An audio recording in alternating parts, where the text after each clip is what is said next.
አዎ ትናንትና በጣም የሚገርም ማለት በቃ ደስ የሚል ነው የስራ ውጤት የታየበት ቀን ነውና ስፔሻሊ በወንዶች በጣም ተገርሜያለሁም እጅግ በጣም ተደስቻለሁ። ሞራል ነው ለሌሎች አትሌቶች ሞራል ነው የሆኑት።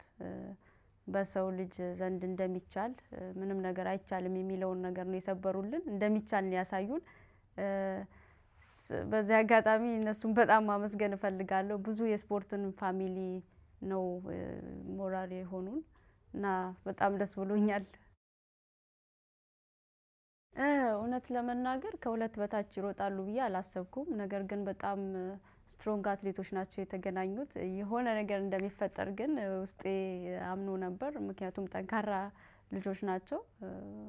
ሞር ተጋግዞ ሲሄዱ የተሻለ እንደሚሮጡ አቅ ነበር። ግን ከሁለት በታች አልገመትኩም። አመሰግናለሁ። በጣም ደስ ብሎኛል። ሁለት ጊዜ ሪከርድ በመስበሬ ሁለት ጊዜ ለንደን ላይ ሻምፒዮን በመሆኔ የሚያክል ውድድር ለንደን ማራቶን ትልቅ ውድድር ነው። እሱ ላይ ሻምፒዮን በመሆኔ እጅግ በጣም ደስተኛ ነኝ። ምንም ሚስጥር የለኝም ጠንክሮ ከመስራት ውጪ